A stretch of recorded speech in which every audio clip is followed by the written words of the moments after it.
कि एनीमिया को लेकर जो सीरियसनेस है जितनी होनी चाहिए उतनी एक्सपेक्टेड नहीं है। विलेज लेवल पर तो बिल्कुल भी नहीं है। डिस्ट्रिक्ट लेवल पर हमको लगेगा कि सब एजुकेटेड है, सब समझते हैं एनीमिया को लेकर, लेकिन ऐसा नहीं है। डिस्ट्रिक्ट लेवल पर भी स्थिति उतनी ही गंभीर है जितनी गाँव के लेवल पे है। क्योंकि एनीमिया को लेकर किसी ने डीप लेवल पर अवेयरनेस कभी की ही नहीं। एनीमिया को हल्के में हमेशा से इसलिए लिया गया क्योंकि ये रक्त रिलेटेड प्रॉब्लम है, तो लोगों ने इसको कभी सीरियसली लिया नहीं। उनको लगा हम ठीक से खाए पिएंगे तो हो जाएगा ठीक, या फिर हमारे में है या नहीं है उसको जानने की भी कभी कोशिश नहीं की है। जैसा आपने वर्कशॉप में अटेंड किया तो देखा होगा कि पेल स्किन हो या फिर नाखूनों में पीलापन दिखे, चक्कर आते हैं, हेयर फॉल भी होता है, तो उस चीज़ों को बहुत मामूली में लिया जाता है कि हाँ हेयर फॉल है ठीक हो जाएगा, या नाखून पीले हैं तो कुछ 2-3 बार जूस पिएंगे ठीक हो जाएगा। तो इस तरह से एनीमिया की जांचें ही नहीं हो रही है, तो अवेयरनेस को लेकर किसी ने कभी कार्य ही नहीं किया। तो ये बहुत ही गंभीर विषय है। इस पर हम लोग पिछले 1 वर्ष से काम कर रहे हैं और आप मानना चाहेंगे हमें डिस्ट्रिक्ट एडमिनिस्ट्रेशन ने खुद ही कहा कि हमें इसमें काम करना चाहिए, क्योंकि ये बहुत गंभीर विषय है। केवल एनीमिया मुक्त राजस्थान, जैसे कि अपने यहाँ बैनर लगे हुए हैं एनीमिया मुक्त भारत में 30 वर्कशॉप बता रहे मेरे बीच से मीडिया के कर्मचारी और अदर मेरे कर्मचारी सरकार मेरी डिपार्टमेंट अगर इसमें अकेला काम करे तो हम अपने कार्य करनी भी करते हैं, इसलिए हमने ICPS डिपार्टमेंट जैसा आपने वर्कशॉप में अगर देखा है तो आपको पता चला होगा कि एनीमिया को लेकर जो सीरियसनेस है जितनी होनी चाहिए उतनी एक्सपेक्टेड नहीं है। विलेज लेवल पर तो बिल्कुल भी नहीं है। डिस्ट्रिक्ट लेवल पर हमको लगेगा कि सब एजुकेटेड है, सब समझते हैं एनीमिया को लेकर, लेकिन ऐसा नहीं है। डिस्ट्रिक्ट लेवल पर भी स्थिति उतनी ही गंभीर है जितनी गाँव के लेवल पे है। क्योंकि एनीमिया को लेकर किसी ने डीप लेवल पर अवेयरनेस कभी की ही नहीं। एनीमिया को हल्के में हमेशा से इसलिए लिया गया क्योंकि ये रक्त रिलेटेड प्रॉब्लम है, तो लोगों ने इसको कभी सीरियसली लिया नहीं। उनको लगा हम ठीक से खाए पिएंगे तो हो जाएगा ठीक, या फिर हमारे में है या नहीं है उसको जानने की भी कभी कोशिश नहीं की है। जैसा आपने वर्कशॉप में अटेंड किया तो देखा होगा कि पेल स्किन हो या फिर नाखूनों में पीलापन दिखे, चक्कर आते हैं, हेयर फॉल भी होता है, तो उस चीज़ों को बहुत मामूली में लिया जाता है कि हाँ हेयर फॉल है ठीक हो जाएगा, या नाखून पीले हैं तो कुछ 2-3 बार जूस पिएंगे ठीक हो जाएगा। तो इस तरह से एनीमिया की जांचें ही नहीं हो रही है, तो अवेयरनेस को लेकर किसी ने कभी कार्य ही नहीं किया। तो ये बहुत ही गंभीर विषय है। इस पर हम लोग पिछले 1 वर्ष से काम कर रहे हैं और आप मानना चाहेंगे हमें डिस्ट्रिक्ट एडमिनिस्ट्रेशन ने खुद ही कहा कि हमें इसमें काम करना चाहिए, क्योंकि ये बहुत गंभीर विषय है। केवल हेल्थ डिपार्टमेंट इसको क्योर करने के लिए शायद नहीं कर पाएगा, क्योंकि उन्हें एनजीओज़ का सारे लेवल पर जो एजुकेशन डिपार्टमेंट है या फिर एनजीओज़ है या फिर मीडिया डिपार्टमेंट है, उन सबका हेल्प चाहिए, क्योंकि अवेयरनेस जितना ज़्यादा फैलेगा तभी इसकी सीरियसनेस को लोग समझ पाएंगे। आपने बीड़ा उठाया है बाद में जैसलमेर को एनीमिया मुक्त करने, अब तक के क्या-क्या प्रयास हैं और इन फ्यूचर क्या प्लानिंग है? देखिए, जैसा जैसलमेर में बताया जाए और बाढ़ में बताया जाए, पिछले 1 साल से हम लोग एनीमिया इंटरवेंशंस पे काम कर रहे हैं। जब हमें प्रशासन से पता चला कि एनीमिया को लेकर यहाँ पर कार्य बहुत कम हो रहे हैं, सीएमएचओ सर ने भी कहा कि यहाँ पर जो स्थिति है एनीमिया को लेकर बहुत ही शोचनीय है। बहुत ही ये विषय बहुत ही हल्के में लिया जाता है। तो वी गॉट टू नो कि जब हमने बेसलाइन सर्वे किया, पहले सर्वे में हमारे ये सवाल थे कि लोग जानते भी हैं कि नहीं कि एनीमिया होता क्या है। चाहे डिस्ट्रिक्ट लेवल पर हो, चाहे ब्लॉक लेवल पर, चाहे विलेज लेवल पर, हमने सर्वेज करवाए जिसमें महिलाओं का, पुरुषों का और बच्चों का सर्वे किया गया। इसमें बहुत ही साधारण सवाल थे कि एनीमिया शब्द उन्होंने कभी सुना है?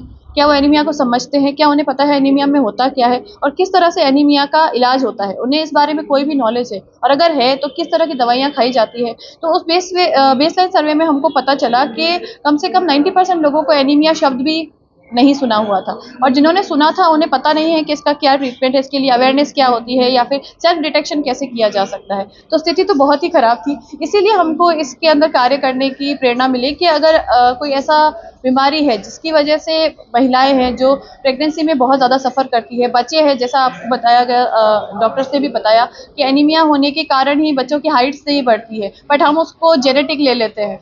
तो उस चीज़ों को भी ज्ञान में लाया गया, संज्ञान में लाया गया गाँव के लोगों के, सिटी के लोगों के लिए। तभी हमने सोचा कि इस लेवल पे काम करना चाहिए, बिकॉज़ उनकी ना ग्रोथ हो पा रही है, ना ही उनकी हेल्थ मेंटेन रह पा रही है, और गाँव में वैसे भी हेल्थ को मेंटेन रखना और एक स्वस्थ जीवन जीना बहुत ही कठिन चीज़ है। उसी के अंदर अगर हम प्रयास करें तो एटलीस्ट उनको एक प्रॉपर लाइवलीहुड मिल पाएगा। जैसलमेर के कितने गाँव गोद लिए काम चल रहा है और बाड़मेर में अब क्या प्लान है? जी, हम लोग जैसलमेर के अंदर 10 गाँव में सम ब्लॉक में काम कर रहे हैं और सिटी में भी, जिसके अंदर हमने पिछले 1 वर्ष के अंदर कम से कम 2000 से 3000 से ज़्यादा लोगों का स्क्रीनिंग कर लिया है, महिलाएं और बच्चियों का। उन्हीं पर अभी हम कार्य कर रहे हैं। 10 ही गाँव के अंदर हमने हमारे वीएफ्स को ट्रेन किया है, विलेज फैसिलिटेटर्स को, जिसके अंदर वो जब बेसलाइन सर्वे होता है या स्क्रीनिंग, फर्स्ट स्क्रीनिंग जो होती है, बेसलाइन स्क्रीनिंग होती है, उसमें जो भी एनीमिक पेशेंट्स आइडेंटिफाई हुई है, महिलाएं, प्रेग्नेंट महिलाएं और बच्चियां, तो उसका वीकली फॉलो अप करके उन्हें आयरन की गोली अपने हाथों से देती हैं वो। उसके बाद क्या खाना है क्या नहीं खाना है, हफ्ते भर का उनका प्लान एवरी वीक जाकर बनाती हैं।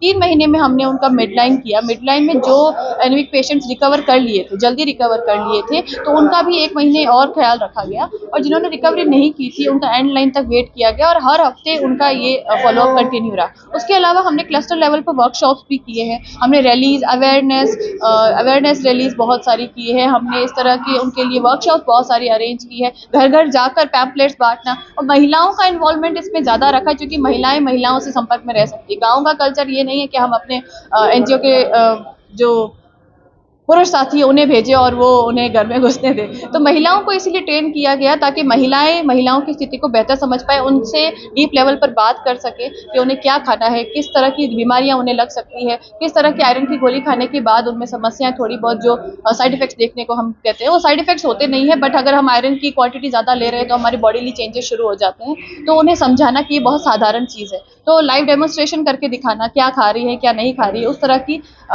जो एक्टिविटीज़ है हमने ज़्यादा से ज़्यादा की है। सब जगह बैनर्स लगाना, वॉल पेंटिंग्स करवाना, तो एक माहौल क्रिएट करके रखा है हमने उन सभी गाँवों के अंदर, ताकि एनीमिया को लेकर उनकी सीरियसनेस थोड़ी सी भी कम ना हो।